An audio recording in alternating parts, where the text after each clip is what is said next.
Today it seems impossible to believe, but there was a time when the heir to the Danish throne, Frederick, and his brother Prince Joachim, one and the same person.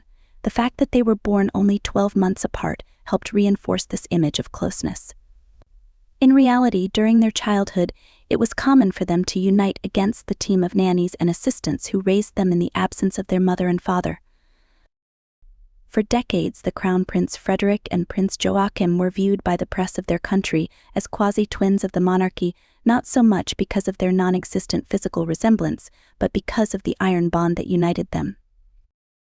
The Crown Prince himself told writer Jens Andersen, "My brother and I have a close relationship, and we were taught to be independent. We were always a bit apart from our parents and were ourselves, always together." In the absence of parents, Queen Margrethe herself admitted that she was not the most attentive of mothers.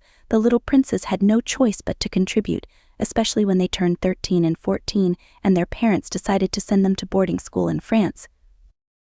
Away from everything they knew, they experienced this time away from home, under strict school rules in a foreign country, as a sort of struggle between the two of them against the world, where their bond was only strengthened.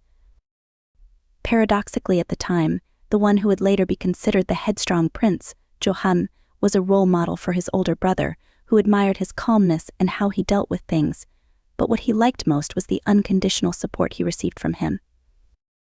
He has always been there in one form or another and still is. That year at boarding school, I leaned heavily on my brother.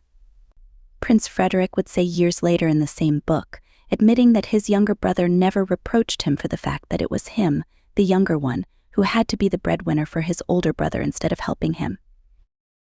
This role reversal, where the younger brother seemed more capable of coping with the problems he had to face as the Queen's son, became even more apparent when 10 years later, in 1995, Joachim married Alexandra Manley. Together with his wife, Joachim took on the role of representative of the royal house, increasing his schedule and number of appearances, while the older brother spent time in fleeting courtships and a somewhat scandalous bachelor life. In fact, there was a time when the Danish people valued Prince Joachim more than the official heir to the throne, and, in the public opinion, Joachim was supposed to sit on the throne when his mother stepped down. So much so that Joachim had to give a television interview in 1999, explaining that he would never, ever become king. "I don't want to seem jealous or treacherous. I also know he knows it's not like that. I'm very happy with the situation I'm in," said Prince Joachim. But unfortunately, he only had a few years left to enjoy his good position, because in 2004 Mary Donaldson arrived, and everything changed drastically for the two brothers. With the wedding in 2004 of Prince Frederick to the beauty Mary, the beginning of the end of good relations between the two brothers began. Suddenly, the Danes discovered the potential of their crown prince, who finally decided to settle down. The fact that just a year after that royal wedding, Joachim divorced Alexandra Manley did not work in his favor.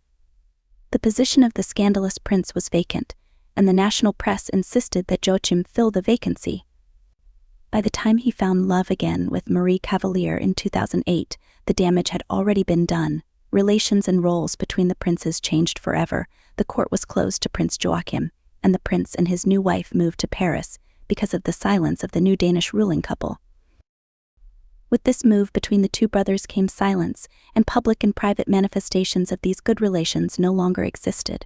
Sad moments when Prince Joachim referred to himself in the press as the second boy and clarified that he realized his best moment had already passed.